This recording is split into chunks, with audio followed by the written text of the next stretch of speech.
Il y a un des fondateurs du parcours en Europe. C'est un mec de l'IFO qui s'appelle Yann Naotra. Au départ, il faisait du hip-hop. Et que chez nous, dans notre culture, pour aider les papas, mamans qui sont vieux, dit va faire ça, va faire ci, va faire ça.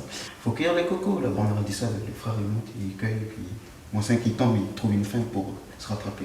Quand il est arrivé en France, il a déplacé sa façon de vivre à l'IFO en France.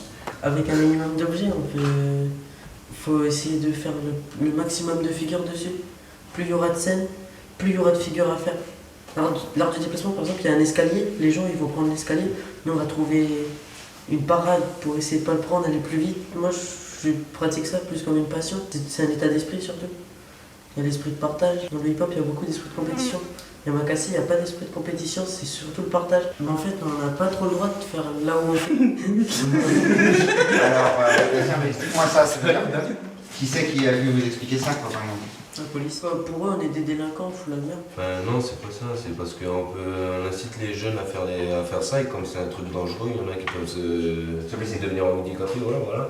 Déjà, Yamakasi, c'est même pas reconnu comme un sport à part entière. Il n'y a pas de fédération Yamakasi. Yamakasi, c'est pratiqué partout, en Amérique, en Italie, en France, même en Nouvelle-Calédonie. Pour dire que ça va loin. Mais les gens, ils considèrent pas ça comme un sport, ils considèrent ça comme du n'importe quoi. On va parler de Julien Château, celui qui a réalisé le film.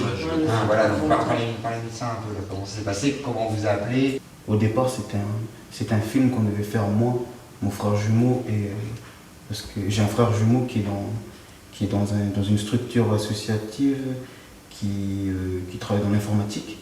Et ils ont un intervenant qui leur apprend comment fonctionne un ordinateur. Avec toute une association de personnes en situation de handicap, pas dire handicapées, c'est pas bien. Et le projet de cette association, c'est de mettre en pratique ce qu'ils ont appris en fin d'année. Et mon frère, il a eu une idée super, c'est de faire un scénario et de faire un petit film. Et comme il connaissait Christopher, car c'est notre cousin, et lui et toute la bande, il s'est mis dans un coin, il a sorti un scénario.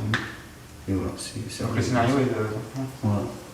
Et ils ont chapeauté ça, et Julien Château, il a kiffé le projet, il a pris ça en main, et il nous a contacté. Il fait le méchant. Moi je prends le local à la fin.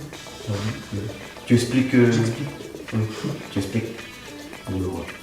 Et le festival de la foi, ça va tout déchirer.